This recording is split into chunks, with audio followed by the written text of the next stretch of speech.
Bom dia, senhoras e senhores, e obrigada por aguardarem. Sejam bem-vindos ao call de resultados da COSAN, referente aos resultados do segundo trimestre de 2022. Estão presentes conosco hoje os senhores Luiz Henrique Guimarães, CEO da COSAN, senhor Ricardo Levin, CFO e DRI, e senhora Ana Luísa Perim, gerente de RI. Informamos que este evento será gravado e conta com tradução simultânea para o inglês.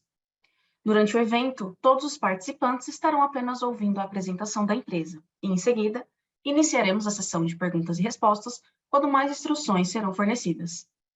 Antes de prosseguir, gostaríamos de esclarecer que eventuais declarações que possam ser feitas durante esta apresentação, relativas às perspectivas de negócios da companhia, projeções e metas operacionais e financeiras, constituem-se em crenças e premissas da diretoria da COSAN, bem como em informações atualmente disponíveis para a companhia. Considerações futuras não são garantias de desempenho, envolvem riscos, incertezas e premissas, pois se referem a eventos futuros e, portanto, dependem de circunstâncias que podem ou não ocorrer. As condições econômicas gerais, condições da indústria e outros fatores operacionais podem afetar os resultados futuros da empresa e podem conduzir a resultados que diferem materialmente daqueles expressos em tais considerações futuras. Agora, gostaria de passar a palavra ao senhor Ricardo Levin. Por favor, senhor Ricardo, pode prosseguir. Bom dia a todos e bem-vindos à teleconferência da COSAN sobre os resultados do segundo trimestre de 2022. Estão comigo hoje o Luiz Henrique, nosso CEO, e a Ana Perina, gerente de RI. Antes de começar minha apresentação, gostaria de destacar que neste trimestre alcançamos sólidos resultados consistentes com nossa estratégia. Vamos agora passar pelos principais destaques financeiros e operacionais de cada negócio. Passando para o slide 4 para falar dos resultados da Raízen. Esse trimestre, que marca o início do ano safra 22-23, apresentou um forte desempenho operacional e um crescimento relevante do EBITDA ajustado, dentro do intervalo do guidance divulgado ao mercado. Em renováveis, a expansão dos volumes comercializados com melhor precificação dos produtos alavancou o resultado do período. No açúcar, houve incremento do EBITDA com crescimento expressivo das vendas de produto de terceiros e do preço médio superior, como reflexo da estratégia de precificação e maior participação na venda para o destino. Já em marketing e serviços, apresentamos grande alta no resultado. No Brasil, a Raízen ajustou sua estratégia de suprimento e comercialização para garantir o abastecimento e a competitividade de seus clientes. Nas operações Latam, os resultados recordes do TRI foram impulsionados pelo crescimento da demanda, por maior eficiência operacional e recuperação de margem na ponta. Além disso, a Raízen seguiu avançando na geração de negócios e alavancando sua agenda de renováveis, batendo o recorde de produção na planta de E2G e a incorporação do negócio de lubrificantes da Shell. Indo para o slide 5, apresento os resultados da Rumo. O melhor desempenho do EBITDA foi reflexo do crescimento do volume transportado na Operação Norte, o que neutralizou o impacto da quebra de safra de soja na Operação Sul. A Rumo também ganhou um market share de grãos exportados pelo Porto de Santos, refletindo os ganhos de competitividade e ramp-up dos volumes na malha central. Os custos e despesas financeiras cresceram abaixo da inflação, o que reforça o compromisso da companhia com a disciplina de controle de custos. As margens evoluíram versus o primeiro trimestre de 2022, mas ainda apresentaram retração no ano contra ano, em razão da alta do preço do combustível, que não foram completamente compensadas pela alta da tarifa. Por fim, no mês de julho, e portanto evento subsequente, a Rumo anunciou a venda de ativos portuários como parte da sua gestão de portfólio. Passando agora para o slide 6, vamos falar da Compass. Nossas operações de distribuição de gás natural, por meio da Comgás e da Sulgás, apresentaram aumento do volume distribuído nos segmentos residencial, comercial e automotivo, que compensou a queda do segmento industrial devido às paradas de manutenção programadas, que já eram esperadas, e menor atividade. Em mais um trimestre, apresentamos expansão do EBITDA da Compass, alavancada por margens maiores, em função do reajuste pela inflação, assim como dos constantes ganhos de eficiência e a consolidação dos resultados da Sulgás. Em julho, Após o encerramento do TRI, tivemos mais uma conquista com a aquisição de 51% da Commit Gas, atual denominação da Gaspetro. Diante disso, revisamos o guidance de EBITDA para o ano, aumentando as nossas expectativas. As projeções de CAPEX permanecem inalteradas. Ainda em julho, a Commit concluiu a venda de participações minoritárias que detinha em determinadas distribuidoras, como consequência do exercício de direito de preferência de outros acionistas nessas distribuidoras. Nós seguimos confiantes na nossa jornada de construir um mercado de gás cada vez mais livre. Seguindo para o slide 7, vamos à apresentação da Moove. Tivemos um trimestre com EBITDA recorde na Moove, impulsionado tanto pela expansão nas vendas quanto na rentabilidade. Vale lembrar que, em junho, já adicionamos os resultados da aquisição da PetroChoice nos Estados Unidos e da Tirreno no Brasil. Esses movimentos estão em linha com a internacionalização e complementação do portfólio. O desempenho da Moove segue evidenciando a assertividade e o ótimo desempenho na execução das estratégias de suprimentos e operações. Vamos agora para o slide 8, onde apresenta o resultado consolidado da Cosan. Na Cosan Investimentos, a maior contribuição do EBITDA vem do resultado com a Radar, que nesse TRI foi pontualmente alavancado pela marcação a mercado da valorização de propriedades agrícolas. No corporativo, as despesas da estrutura caíram e tivemos ganho relacionado à exclusão do ICMS na base de cálculo do PIS/COFINS de importação para atividades lubrificantes, realizadas em períodos anteriores. Com isso, alcançamos EBITDA ajustado pro forma recorde, alavancado pelo excelente desempenho operacional de todas as nossas empresas do portfólio, com destaque para a Raízen. O lucro líquido do trimestre foi impactado por despesas financeiras adicionais, sem efeito caixa, no corporativo, e do maior custo de endividamento em todos os negócios do grupo, seguindo o aumento da taxa de juros. Em relação aos investimentos consolidados da Cosan, seguimos com nossa usual disciplina de capital. Tivemos um aumento comparado com o mesmo TRI de 2021, que é explicado principalmente pela incorporação da Biosev e plantas de E2G, que neutralizaram a queda no CAPEX da Rumo já previsto pelo Guidance. Passando agora para o slide 9, mostramos os principais destaques financeiros do grupo. Em relação ao endividamento, mantivemos a usual gestão de dívida no grupo todo. Tivemos aumento da dívida bruta em função de novas emissões de dívidas na Raízen, pela captação na Moove destinada à aquisição da PetroChoice e pela emissão de uma nova debênture na Cosan Corporativo, além da variação cambial devido à desvalorização do real frente ao dólar. O consumo de caixa para acionistas é explicado principalmente por efeitos sazonais que impactaram o capital de giro na Raízen e pelo aumento dos investimentos, que foram parcialmente compensados pela geração de caixa operacional superior nos demais negócios. E como consequência de tudo que foi mencionado acima, a alavancagem ficou em 2,4 vezes dívida líquida EBITDA, dentro dos níveis ideais para o grupo, reflexo do aumento do EBITDA dos últimos 12 meses. Ainda que não seja relativo ao TRI, quero reforçar que, como parte da nossa gestão de capital, fizemos o resgate total dos bondes de 2023 no início desse mês.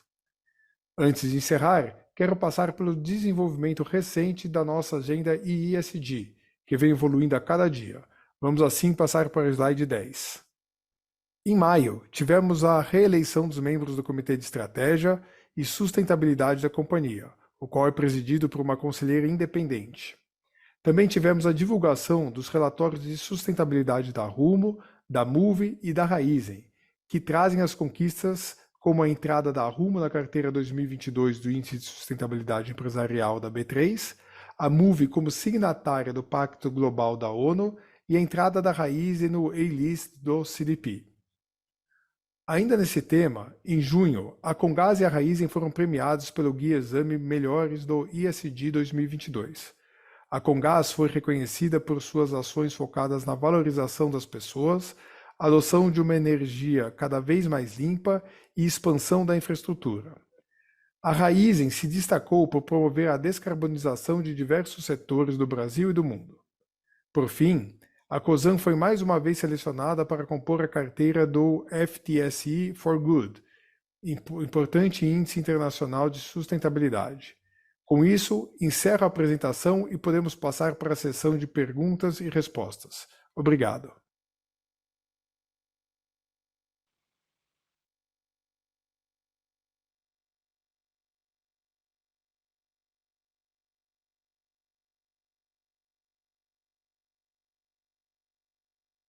Obrigada. Iniciaremos agora a sessão de perguntas e respostas. As perguntas podem ser feitas através de áudio, clicando no ícone levantar a mão, e cada participante pode fazer 2 perguntas. Para enviar sua pergunta de texto, basta clicar no ícone QIA. Os participantes conectados via telefone devem digitar *9 para entrar na fila. Se sua pergunta for aceita, digite *6 apenas uma vez para abrir o seu microfone. As perguntas em inglês serão recebidas exclusivamente via texto. Nossa primeira pergunta vem da senhora Isabela Simonato, do Bank of America. Bom dia, Levin, bom dia, Luiz. Vocês me escutam?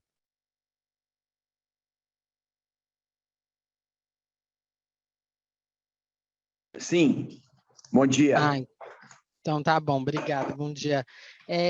Não, a minha pergunta é sobre um pouco a equação de caixa da companhia, né? A gente viu, como o Levin mencionou, um aumento da despesa financeira por conta de juros, teve algumas questões também de derivativos, e ao mesmo tempo, acho que em todas as divisões, né, a gente tem uma perspectiva de melhora de resultados esse ano contra o ano passado, né, pelos guidances e pelas performances até aqui. Eu queria que vocês endereçassem, né, um pouco dessa equação para o ano. Eu sei que vocês estão restringindo um pouco de alocação, né, dado o ambiente de juros, mas como vocês estão pensando dividendos, buybacks e despesa financeira nessa equação de 2022? Oi, Isa, bom dia, obrigado pela pergunta. Eu vou começar aqui a resposta, qualquer coisa o Luiz aqui me complementa. Mas a gente tem uma série de alternativas aqui para o uso do nosso caixa, né? Como você mesmo disse, a gente tem a questão dos buybacks, a gente tem os nossos compromissos usuais, que é o G&A, a gente tem ainda uma parcela esse ano de pagamento da Radar, e de 300 milhões, que vai ser feita em novembro, e a gente tem outras alternativas, que são novos negócios, e potencialmente pré-pagamento de dívidas, né? Vocês viram como efeito subsequente, a gente teve a recompra do Bond 23, a gente antecipou. Então, a gente tem uma série de alternativas onde a gente pode usar o caixa. Esse aqui é um ano, como a gente já disse no call anterior, é um ano conservador, né, em relação ao uso do caixa, né? E é isso que a gente está fazendo. A gente tem a gente considera aqui corporativamente um caixa mínimo, né, que a gente tem que ter, e a gente usa as sobras de caixa para esses usos que eu falei, e a gente vai fazendo a conta do que dentro desse nosso portfólio, né, de uso do caixa, o que a gente prefere fazer. Então, assim, nesse ano, como efeito subsequente, a gente tem esse pagamento do Bond 23, a gente tem a oportunidade, a gente tem um programa aberto, né, de recompra de ações, que inclui 110 milhões de ações, a gente já tem 80 milhões comprados, então a gente tem aqui um espaço ainda para usar, se for interessante, se tiver alguma oportunidade no momento, e a gente tem potenciais coisas que a gente enxerga, que a gente vê pela frente que pode ser usados, tá? Mas assim, não tem, né, nada específico além do pagamento aqui da parcela da Radar, os 300 milhões em novembro desse ano. Isa, acho que é importante também, né, no segundo trimestre teve aí, como colocado no relatório, né, um consumo de caixa adicional na Raízen, mas isso é muito do posicionamento do período, né, em termos, como explicado bem no call da Raízen, né, em termos de vendas no destino, um maior estoque de açúcar e uma redução de prazos a fornecedores, também sempre buscando esse equilíbrio de custo financeiro, oportunidade de mercado e maior rentabilidade, né? Então, assim, mas quando você olha na perspectiva do fechamento do ano fiscal, né, e do fechamento da safra da Raízen, né, os guidance do que se transformaria EBITDA em caixa estão mantidos, né, e com a melhora do guidance, inclusive, da Compass. E tem um ponto, Luiz, que eu não respondi para a Isa, que é dividendos, né? A gente já pagou 800 milhões de dividendos esse ano e não tem nenhuma programação, pelo menos até agora, de pagamento de novos dividendos esse ano, né? Em 22. Ok, Isa? Ficou algum ponto em aberto? Oi, desculpa, não estava no mundo. Não, tá super claro. Se eu puder só emendar uma outra pergunta, assim, nesse racional, né? Assim, a gente está discutindo uma conta que ainda, pelo menos as nossas estimativas aqui, desalavanca pouco a controladora, né? Não é um momento ainda de grandes desalavancagens. Vocês têm, né? Tá num momento de discussão de eventualmente reduzir a participação em uma coisa, fazer um movimento ao contrário, né, do que vocês têm feito nos últimos anos, para equacionar um pouco mais esse balanço, ou isso não faz parte da discussão? Não faz parte. A gente acabou de fazer alguns movimentos importantes, né, na Move, na Compass, que foi também efeito subsequente em julho, com a conclusão da aquisição dos ativos da Gaspetro, transformando na Commit, né? Então, a gente está muito satisfeito com o posicionamento do portfólio e com os movimentos que a gente fez, que eram movimentos que vêm amadurecendo, né? Quer dizer, eram commitments que a gente tinha internos aqui com vocês no mercado de realização, né? A entrada na PetroChoice, a construção das atividades na questão da distribuição de gás, né? A preparação para a expansão da extensão da Malha Norte da Rumo, né? Com o desinvestimento que a gente fez na Rumo, que entra agora, né? Assim que concluída e aprovada pelo CAD, na parte do armazém lá em Santos. Enfim, a gente está confortável com o nível que a gente está. Os CAPEX foram, como vocês sabem, ajustados nas companhias para um cenário um pouco mais conservador, mas os grandes movimentos estratégicos da nossa visão são importantes, porque eles é que geram valor no longo prazo, continuam firmes e estão sendo concluídos. E lembrando, né, Isa, que assim, não tem movimento de desalavancagem, como o Luiz falou, mas que essa nossa alavancagem atual, ela pega resultados ruins do ano passado, principalmente da Rumo, né, que o segundo semestre foi ruim. Com a melhoria que vem acontecendo, vocês viram no resultado, ele vai cobrindo esses últimos 12 meses, o que deve naturalmente dar uma desalavancada na empresa, né? Excelente, obrigada. A próxima pergunta vem de Thiago Duarte, do BTG Pactual. Olá, bom dia. Bom dia, Luiz. Bom dia, Levin. Bom dia a todos. Dois esclarecimentos na realidade. Primeiro, quando a gente olha na Radar, só para tentar desmembrar melhor, eu entendo que essa geração de EBITDA da Radar, ela tem dois componentes, né? Ela tem o componente vocês acruam, né, a valorização do portfólio de terra e o componente do recebimento, vamos dizer assim, dos arrendamentos, né? E eu queria só se vocês pudessem quebrar esses dois montantes para a gente, porque eu entendo que eles têm natureza bem distintas, é interessante pensar esses dois componentes de forma separada quando a gente olha o EBITDA do trimestre e dos próximos trimestres. E aí, segundo o esclarecimento, né, quer dizer, vocês já colocaram esse anúncio, né, esse evento subsequente, né, desde o fechamento do trimestre, do exercício de preferência dos acionistas nas algumas distribuidoras investidas da Commit, os 726 milhões. A minha pergunta Levin, quando você fala você falou, por exemplo, tem algum pagamento para Radar ainda a ser feito até o fim do ano, tal, só pensar, além desses 726 milhões das participações que ainda tem, ou que já tem MOU assinado ou para assinar, vocês entendem que, não sei se vocês podem falar o quanto de recurso a mais é esperado ou é possível imaginar que a Compass vai receber uma vez equalizado todo o portfólio da Commit que vocês vão ficar daqui para frente. Esses são os dois esclarecimentos. Obrigado.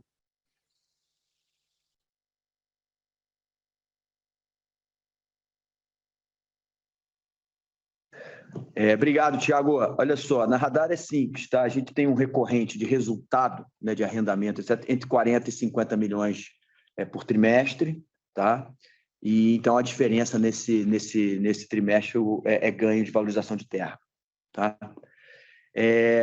Com relação a recurso da Compass, né, nossa estimativa, de uma vez realizados nossos investimentos das 12 que estão listadas, o total é de 900 milhões, que será arrecadado com essas vendas. Tá? Super claro. Obrigado, Luiz. Nada. Próxima pergunta vem de Vicente Neto, do Bradesco BBI.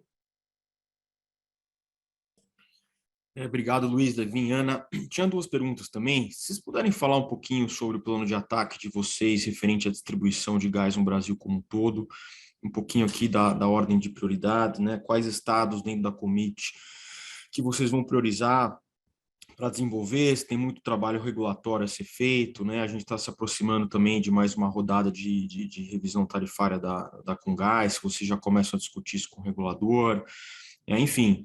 vocês estão com bastante coisa no prato aí, como sempre, se vocês puderem priorizar o plano de ataque daqui para frente. E segundo, como que vocês estão enxergando, né, de forma geral, a volta da queda no preço dos combustíveis para o setor de distribuição, obviamente que assumindo paridade, né, se vocês enxergam isso como benigno. Por um lado, né, o preço mais barato do combustível, ele tira um pouco a pressão da margem, tira a pressão na elasticidade da demanda, libera um pouco de capital de giro, né? Por outro, você tem, né, o retorno da paridade, talvez entrar mais competição de importados, enfim, se vocês puderem fazer um apanhado geral aí dos prós e contras, agradeço. Obrigado.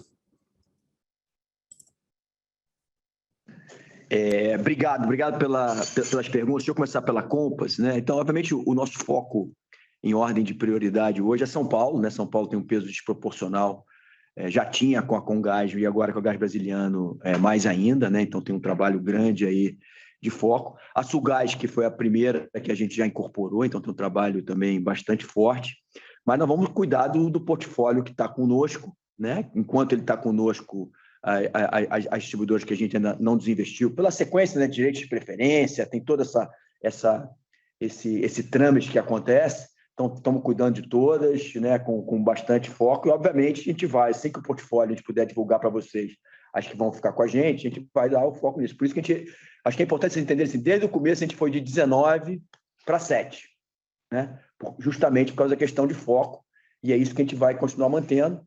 Obviamente, São Paulo, com a super importância em termos de portfólio, mas a gente está muito...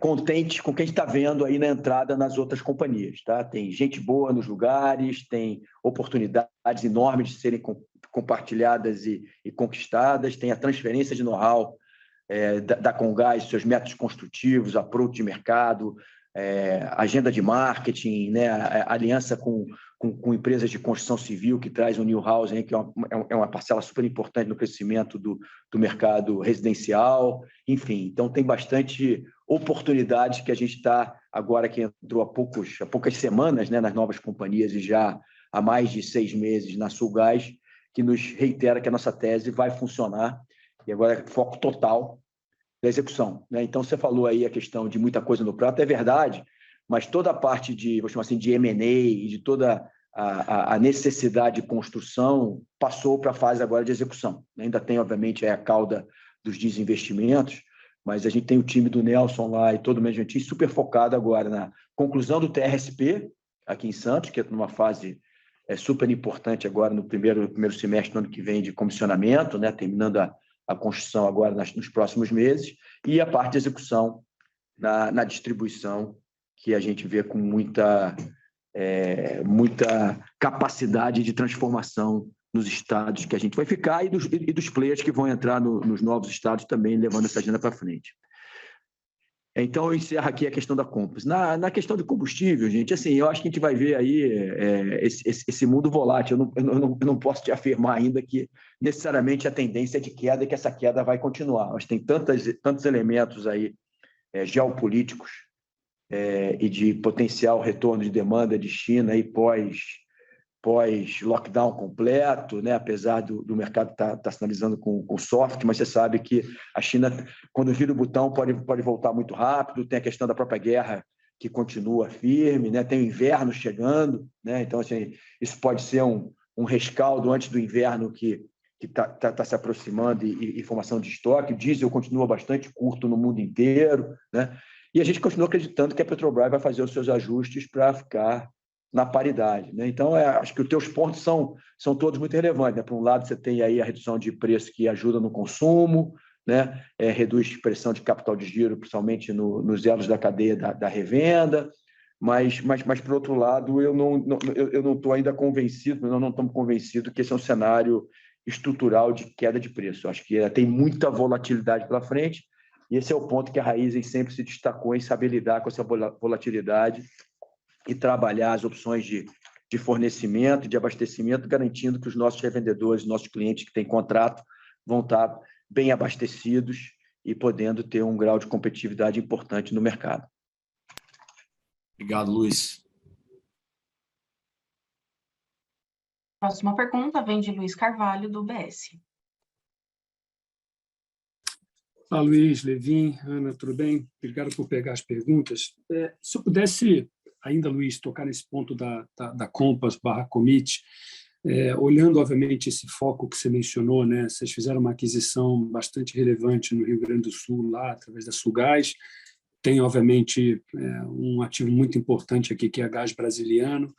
Faria sentido, e até por conta dos movimentos recentes, né, de direito de preferência em alguns dos estados, faria sentido pensar, por exemplo, numa cisão da companhia com os ativos de uma determinada região, por exemplo, no Norte e Nordeste, e focar, vamos dizer assim, no Centro-Sul? Seria esse o objetivo, vamos dizer assim, se você pudesse comentar?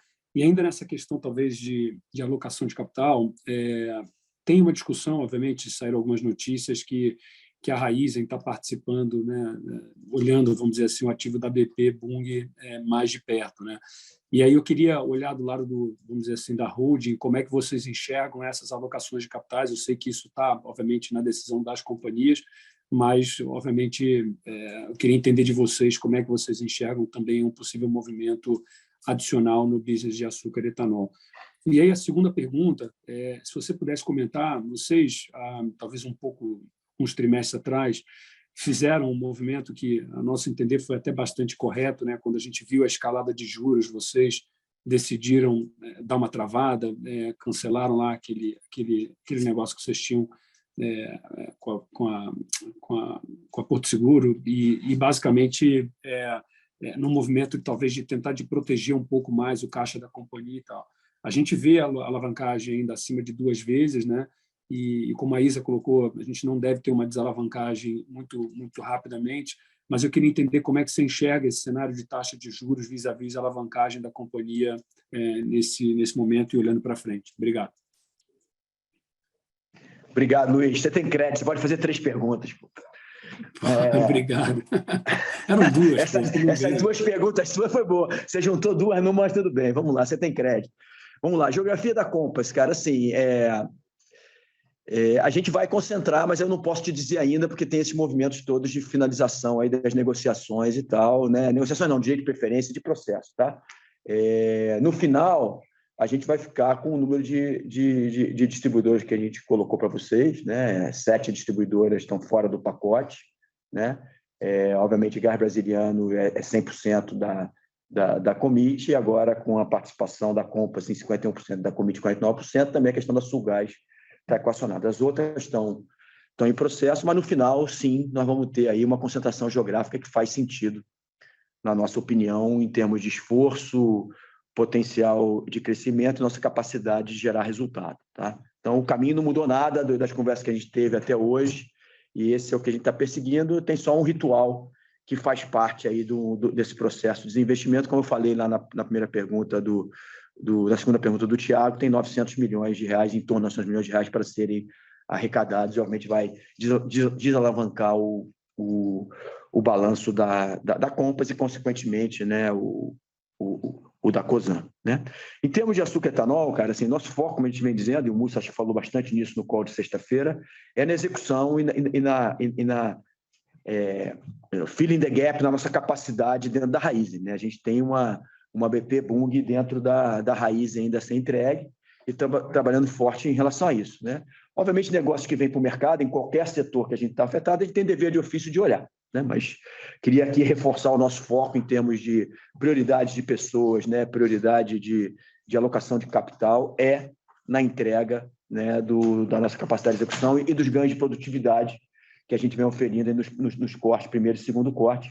Ainda temos um dever de casa, como vocês sabem, do passado para ser corrigido, mas o fato é ocupar nossa capacidade e chegar ali próximo das 90 a 100 milhões de toneladas. Tá? E a tua pergunta em relação à disciplina de capital e ao nosso cenário, visão sobre o cenário de juros e conservadorismo, a gente continua, né? Acho que, aparentemente, tudo indica que a escalada dos juros, pelo menos no Brasil, parece ter chegado aí ao seu fim, mas, obviamente, o cenário de inflação, de pressão de custo e de instabilidade e volatilidade global continua, e a gente vai ser conservador nesse momento, né? Eu acho que a primeira pergunta lá relacionada à desalavancagem não tem muito espaço, mas vamos lembrar que o segundo trimestre tem a sazonalidade e a nossa alavancagem chegou nesse 2,4, mas, como o Levin falou, tem resultado entrando e toda a parte de geração de caixa mais no segundo semestre, que é mais forte. Então, a gente vai continuar aí dentro do guidance que a gente deu o tempo inteiro, entre 2 e 2,5, né? E talvez ainda com uma redução em relação a esse do segundo trimestre. Então, a gente está bastante confortável com isso. Onde a gente quer operar, né? Acho que os resultados, como vocês viram, estão vindo bastante fortes. A perspectiva do segundo semestre não é diferente, né? Mas mantemos aí o nosso conservadorismo, dado o ambiente que a gente se insere nesse momento de Brasil e de mundo. Fechado. Não, super claro. Obrigado. No próximo eu faço uma só para compensar. Abraço. Tá bom, obrigado, Luiz. A próxima pergunta vem do Bruno Montanari, da Morgan Stanley. Bom dia, pessoal. Obrigado por pegar as perguntas. Primeira pergunta, se vocês puderem dar só uma atualização sobre o progresso de construção do TRSP, como foi a evolução durante o trimestre. E a segunda, pensando mais em 2023, a gente entende o tamanho de cada companhia dentro da holding, né, e que cada uma tem sua relevância, mas qual o braço do negócio vocês acham que é mais sensível ou mais crítico para a holding acompanhar de perto durante o ano que vem? Muito obrigado. Vamos lá, TRSP, on time, on budget, progredindo de maneira satisfatória, né? Tem sempre alguns desafios que aparecem em engenharia no meio do caminho, mas nada que compromete o nosso objetivo de estar comissionando ele no primeiro semestre do ano que vem. Tá? Então, está em tudo muito, muito bem e da maneira que a gente esperava. Com relação a foco, assim, cara, acho que é importante sempre reforçar isso, gente. Cada companhia tem seu management team que está focado nos seus negócios específicos. Tá? Então, assim, não há consumo da holding em relação à necessidade dos resultados das companhias. Então, o Nelson com o seu time, o Beto com o seu time, o Felipe com o seu time, o Léo com o seu time, o Mussa com o seu time, são responsáveis, accountable e têm ali os recursos necessários para fazer os resultados acontecerem. Né? Então, a gente vai continuar acompanhando de perto, dando suporte específico, onde necessário, onde a gente possa agregar mais valor. Né? Todas elas têm projetos super importantes, estruturantes e com muito resultado na nossa visão. Né? A expansão internacional da Move continua sendo uma prioridade, né? A incorporação e execução na Compass das distribuidoras, o desinvestimento e a entrega do TRSP, né? A agenda do E2G na Raízen e a consolidação, né, do nosso negócio em marketing e serviços, e a expansão da Malha Norte na Rumo e a consolidação, né, dos nossos ganhos de market share e de operacionais na Malha Central e o início das discussões da renovação da Malha Sul. Né? Então, esses são os tópicos importantes. Na Cosan Investimentos tem uma oportunidade muito grande que a gente está perseguindo na questão de carbono. A gente acha que tem uma oportunidade enorme de geração de crédito de carbono na Radar, que vocês vão estar mais ouvindo aí ao longo dos próximos trimestres, à medida que os negócios se desenvolvam, e, obviamente, a consolidação dos estudos finais e das decisões de investimento no Porto de São Luís. Né? Então, essa é a agenda que a gente está cumprindo e todas elas têm uma geração de valor importante para a companhia, e embalado nisso tudo a agenda de pessoas, né, que hoje é talvez o nosso maior desafio no crescimento, garantir que a gente tenha recursos de qualidade, times de alta performance em todos os novos negócios que a gente vem construindo e implementando. Né? Cada um desses novos negócios tem necessidade de talento e, às vezes, até de skill novo, né? Tem a operação TRSP entrando, que é um novo negócio para a gente, né? Que tem skills específicos de operação de terminais, assim como esses outros negócios que eu mencionei, da expansão internacional da Moove, etc. Tá? E sempre buscando sinergias que existem no portfólio, né?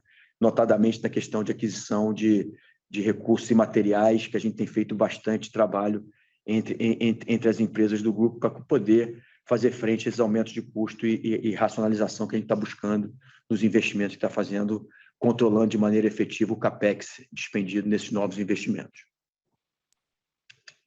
Perfeito, muito obrigado, Luiz. Valeu. Próxima pergunta vem de Gabriel Barra, do Citi. Luiz, Levin, Ana, obrigado por pegar minhas perguntas. Eu vou tentar focar aqui mais na Compass. A gente teve bastante oportunidade de discutir os outros business nos devidos earnings call, mas falando da Compass, acho que tem talvez 2 pontos aqui que eu queria bater com vocês. Assim, o primeiro ponto é, quando a gente lembra até da época do IPO, acho que o grande, talvez, posso estar errado aqui, mas a grande cola aí do business seria a gas market, né? O mercado livre seria a cerejinha do bolo dentro desse contexto do novo mercado de gás. E quando a gente olha até para as perspectivas da companhia naquele momento, com a aprovação da lei do gás e etc., a gente viu que o mercado até ele avançou, mas talvez aquém do que a gente imaginaria nesse contexto do novo mercado de gás. Até eu acho que grande parte disso devido à regulação, né? Então, primeira pergunta seria: como se tem tratado com o governo, com os órgãos reguladores, essa questão da regulação estaduais para a figura do consumidor livre nesse contexto do novo mercado de gás? Segundo ponto, follow-up rápido aqui, não sei se a gente tocou nesse assunto aqui, mas acho que seria um ponto interessante, em relação à subida da serra. A gente ouviu algumas notícias recentes que estaria perto de um acordo, ANP, Arcesp, vocês, se pudesse dar um breve update sobre como que está essa discussão, como que está esse cenário para vocês hoje, para a Compass. E se eu puder fazer uma última aqui, desculpa me prolongar, mas em relação ao TRSP, se vocês existe a capacidade ou até a possibilidade de ter projetos similares ao TRSP em outros lugares do Brasil. A gente tem visto, realmente existe talvez até um undersupply, vamos dizer assim, de gás no futuro, né, no Brasil. Acho que o GNL seria uma figura super importante para esse suprimento no Brasil, até com a diminuição do supply da Bolívia. E a pergunta é se seria possível até pensar em outros TRSPs pelo Brasil, em outras regiões que vocês têm atacado até no cenário dessa necessidade de distribuição de gás. São esses 3 pontos. Obrigado. Não, legal. Deixa eu começar pelo último, que eu acho que ele ajuda depois a gente falar sobre alguns deles, né? A primeira, sim, cara, a nossa visão é que o Brasil tem, de fato, reservas bastante significativas para o crescimento da oferta de gás no Brasil, né? O pré-sal, vocês sabem, hoje o nível de reinjeção é bastante grande, né? E, obviamente, o desafio do Brasil é a criação de demanda, e essa é a tese que a Compass sempre se posicionou. Por isso a entrada em distribuição e por isso a questão da comercialização de gás, que obviamente tem aí os seus desafios, né? Mas alguns números você tem na cabeça. 60% do mercado de gás hoje no Brasil já tem regulação, isso em volume, tá? Já tem regulação para cliente livre, tá? Então, assim, 60% do volume hoje já poderia estar em cliente livre se todos migrassem para essa modalidade, tá? Então, assim, a Compass faz um esforço muito grande, obviamente fazia aqui na região da Comgás, mas agora vai replicar isso nas distribuidoras que nós estamos atuando, para que os clientes tenham a capacidade, se assim o quiserem, de migrar para o Mercado Livre, né? Não é simples, né? Tem desafios, né? E tem, obviamente, que toda vez que você muda a sua modalidade, você assume novos riscos, e também tem alguns benefícios que vão ser buscados, mas essa é a direção e vai ser sempre, né, o advocacy da Compass com seus clientes, com reguladores e outros envolvidos nesse mercado. É a migração dos clientes que assim o desejarem para o Mercado Livre e poder ter a opção de adquirir o seu gás diretamente comercializadoras ou produtores diretamente. Tá? Mas o fato é que o Brasil tem muito gás, mas esse gás precisa migrar para a costa, isso vai depender de novas infraestruturas sendo concluídas, né? Que tem infraestruturas sendo concluídas agora, mas novas estruturas também sendo projetadas e concluídas no futuro próximo, né? Que a gente espera que isso deslanche e possa, de fato, ter, principalmente com essa mudança geopolítica do mundo, atratividade para que novas indústrias e indústrias nacionais sejam colocadas aqui ou expandam a sua capacidade de maneira a poder pegar esse gap aí da redistribuição, né, do nearshoring, do friendly shoring, etc., está acontecendo no mundo, dadas as questões geopolíticas de guerra, China versus Estados Unidos, Taiwan, etc. Tá? Então, assim, a nossa cabeça continua que tem muita oportunidade para que o gás flua das produções nacionais aqui do pré-sal, que são bastante abundantes, para a terra. A questão de terminais que você perguntou, né? Então, o TRSP ele tem uma função fundamental aqui, está no core aqui do consumo do Brasil, na região sudeste, né? Então, na nossa visão, ele é um investimento estruturante para o Brasil, que traz flexibilidade e opcionalidade, essa é a palavra que a gente vai falar bastante, né? E fala bastante da Compass. Então, a questão de novos terminais em qualquer lugar da costa brasileira vai ser uma questão de opcionalidade e de oportunidade, né? E que não necessariamente precisa ser feito pela Compass, pode ser uma associação ou pode ser até uma parceria comercial com alguns dos empreendedores que têm olhado esses projetos. Mas, assim, eu queria reforçar muito o ponto de que o Brasil tem muito gás nacional para ser trazido para a terra e para ser utilizado para alavancar o crescimento do mercado de gás no Brasil. Tá? E a Compass vai estar sempre próximo, né, seja com investimentos diretos, ou seja com investimento com parceiros, né, ou seja, simplesmente em acordos comerciais, para que isso se viabilize, porque mais opcionalidade, mais alternativas de fornecimento são essenciais para o crescimento desse mercado no Brasil, e a conexão com o mercado livre, com a comercialização, continua sendo teses e esforços importantes da Compass nesse sentido. Então, não morreu, só que essas coisas vão caminhando com as alternativas que acontecem com a velocidade que o mercado vai se desenvolvendo, né? E o último ponto em relação à subida da serra, né, isso é uma questão que os reguladores, né, de São Paulo e a ANP estão discutindo, e essa é uma questão regulatória, e a gente está aqui esperando, obviamente, a decisão que aconteça, né? A gente continua fazendo o nosso dever dentro do que foi aprovado, né? Dentro do que foi estabelecido, dentro dos marcos regulatórios, continuando os investimentos e a obra nesse sentido. Tá? Mas essa é uma questão que a gente deixou, né, e deixará, obviamente, para a decisão entre os reguladores, a Arcesp e a ANP, para que encaminhe da melhor forma possível. Ótimo, super claro. Ok? Obrigado.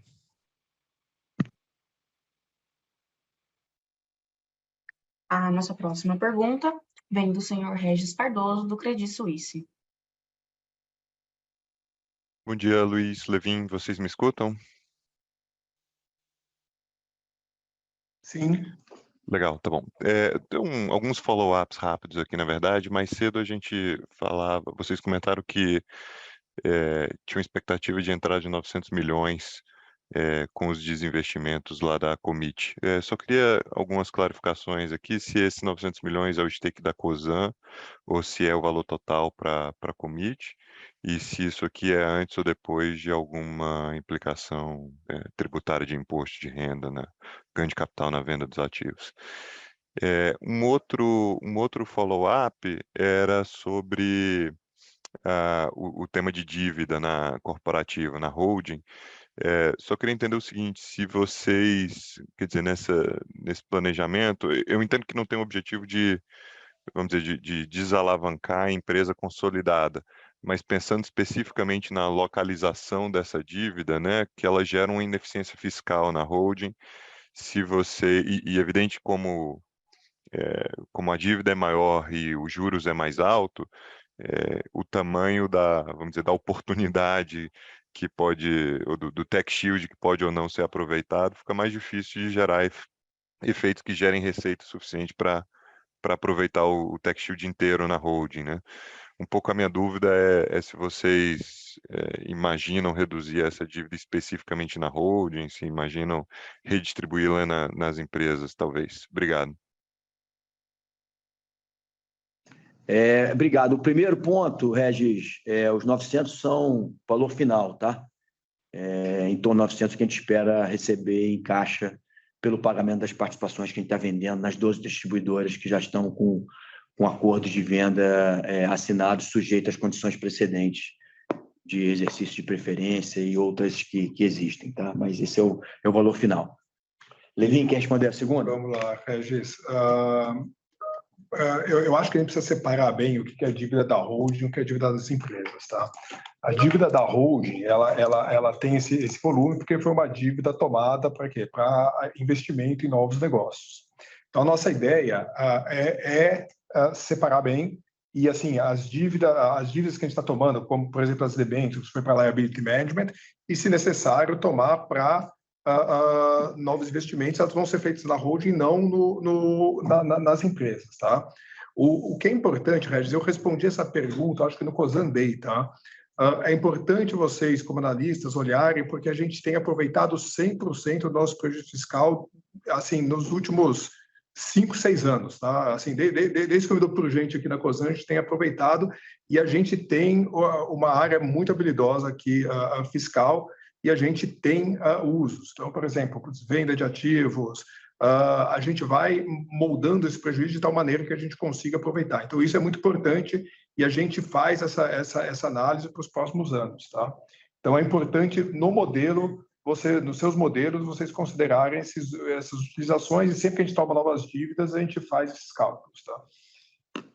Ou seja, Regis, a gente, do ponto de vista de aproveitamento e ineficiência fiscal, isso não está acontecendo.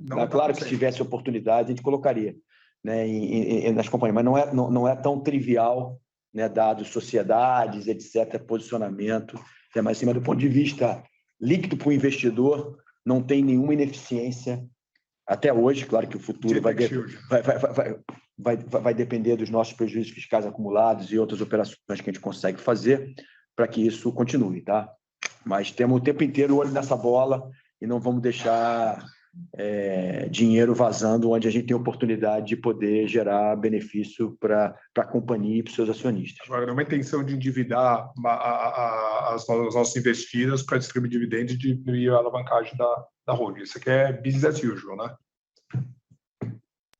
Legal, super claro, Luiz Levin. Se me permitir, só uma última, dado Claro. que essas duas foram mais rapidinhas.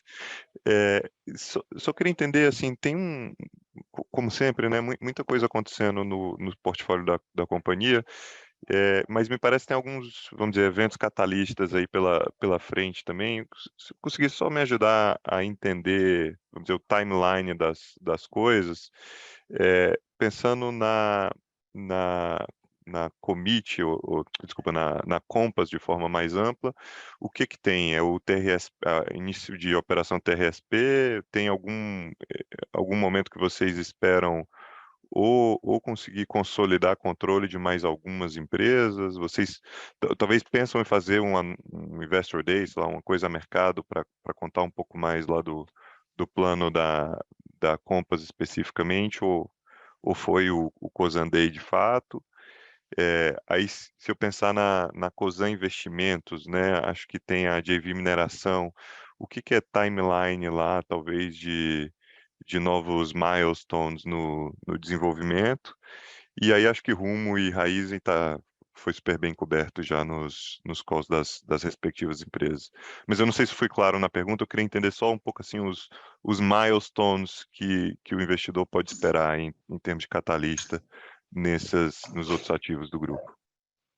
Não, eu acho que você foi sim, obrigado, Regis. Assim, no caso da Compass, é foco total na execução, né, da entrega do TRSP, da incorporação das novas distribuidoras, no jeito de fazer, na forma de fazer, na cultura, né, obviamente em conjunto com o nosso sócio Mitsui. Então, teve um movimento muito grande aí nos últimos meses, né, nos bastidores, no sentido da construção da Commit, e a gente ficou muito feliz de partir já no dia 1 com a companhia estabelecida, com management, com tudo, né, que é fruto dessa preparação para a partida. Então, esse é o foco. Claro que a Compass, no seu momento certo, vai ter um diálogo, como ela sempre tem via Cosan Day, com o mercado. Se tiver algum espaço necessário adicional, a gente vai fazer também. O Nelson e o time vão estar fazendo isso, né? Mas o foco, assim, a gente conseguiu os milestones que a gente queria, né? Quer dizer, a renovação né, daqui do nosso contrato na Comgás, né, a obra acelerada do TRSP e a finalização, né, da aquisição da Gaspetro virando o Commit, né? Então, esse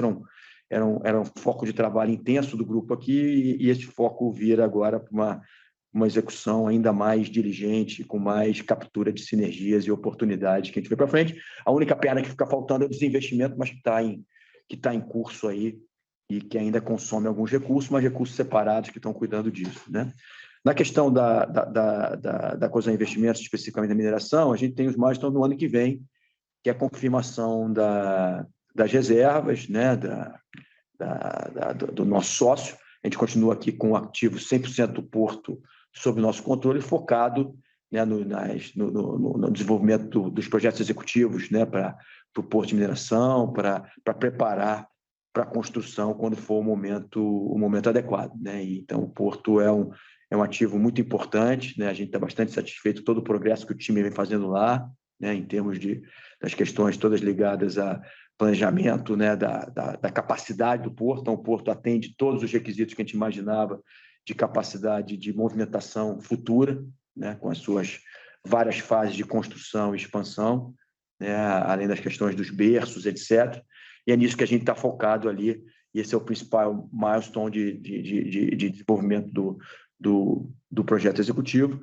E o nosso sócio tem focado na questão da planta piloto, né? A planta piloto vem performando muito bem, né? E de todas as negociações que nós temos feito aí em questão de logística futura, transporte e, obviamente, a confirmação dos recursos minerários dentro do cronograma que está estabelecido.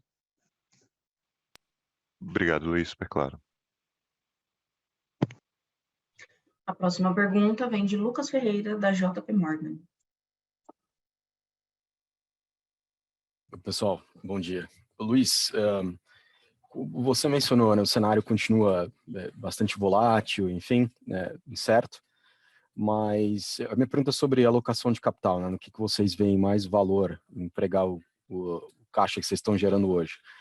Se você já, eventualmente, pós-eleição, vendo uma inversão aí da taxa de juros, se você já vê a oportunidade para as empresas acelerarem o CAPEX, né, subsidiárias acelerarem investimento e novos projetos, e vocês mesmos, talvez com investimento, voltar a olhar oportunidades, ou se você ainda vê muito valor em recompra, nos diferentes pontos aí pode ser a própria ação da Cosan ou do grupo, e também puder falar sobre como um eventual IPO, né, das unidades, talvez Compass, antes que Move, como isso está na prioridade de vocês.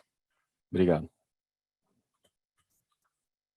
Vamos lá, assim, acho que é importante dizer o seguinte, né, mesmo com, vamos chamar assim, com uma postura mais conservadora e que a gente está tendo esse ano, né, desde que a gente conversou com vocês no último trimestre do ano passado, a gente não está deixando de fazer nada que é crucial e fundamental para as companhias. As oportunidades de crescimento que geram bastante valor e que estavam sempre no nosso pipeline estão acontecendo.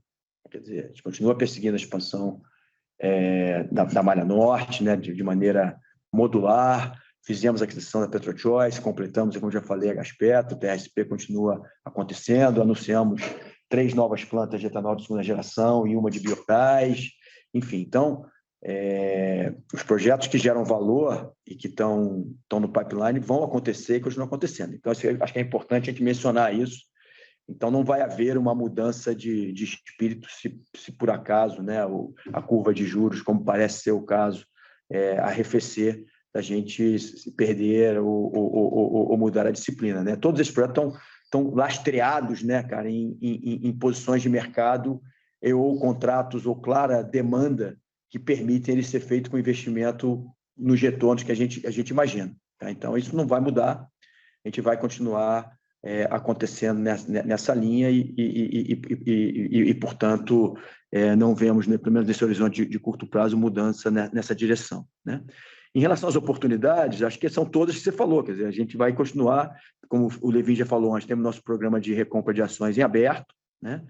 E tanto na holding quanto nas subsidiárias, e vamos estar exercendo quando a gente achar que é o momento e a geração de valor permite e faz sentido, tá? Então, Estamos muito tranquilos com as oportunidades em cada um dos portfólios, né, nos nossos 5 verticais, né, da Cosan Investimento, Raizen, Moove, Rumo e Compass, né? A Compass e a Moove vão estar sempre olhando a oportunidade de fazer o IPO de novo, no momento certo, né? Desde que a companhia esteja com seus investimentos na maturidade que a gente acredita, ter necessidade, né, para use of proceeds e ter a janela de abertura do mercado, né? Vocês conhecem a gente vai sempre buscar o timing adequado para isso, foi o que a gente vem fazendo nos últimos 15 anos, né? Acho que a gente conseguiu sempre usar as melhores oportunidades de janelas de mercado, e para isso necessita que a gente esteja pronto. Então, use sempre na sua premissa que nós estaremos prontos para quando o mercado oferecer a oportunidade para a gente fazer o que é o correto, que gera valor para o acionista e que gera oportunidade de crescimento para as nossas companhias. Obrigado, Luiz.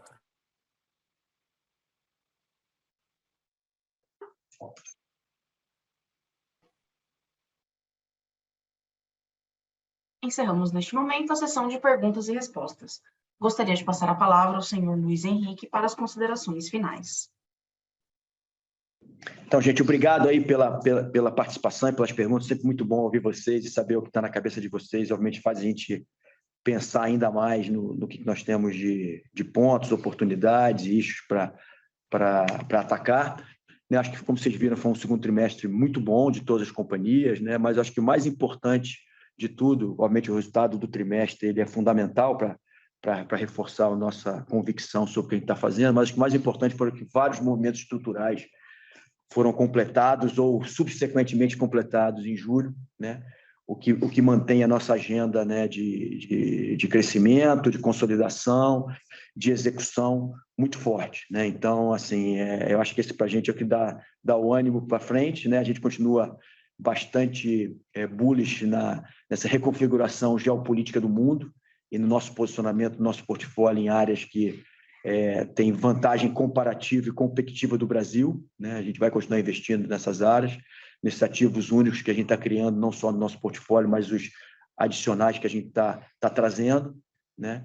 E principalmente na nossa capacidade de executar esses projetos on time, on budget, e buscando sempre mais eficiência, redução de custo e aceleração da nossa penetração dos vários segmentos. Então, vocês viram aí os guidance reafirmados para o resto do ano. Não é um ano fácil, é um ano com muita volatilidade. A gente entra num período agora eleitoral, de fato, né? A partir de amanhã as campanhas estão em curso, então certamente vai ter balanço para lá e para cá, né? E a gente vai estar acompanhando aí de perto e garantindo que a gente não só olha as oportunidades, gerencia os riscos, mas continua firme no nosso propósito aí de gerar as oportunidades baseado numa transição energética que vai continuar acelerando e numa oportunidade enorme de descarbonização dos portfólios da nossa empresa, nossos clientes e parceiros. Então, obrigado aí pelo apoio de vocês aí nesses últimos meses e por estarem cobrindo a nossa companhia, e continuamos firme aí para ter um 2022 dentro do que a gente prometeu para o mercado e, quem sabe, com algumas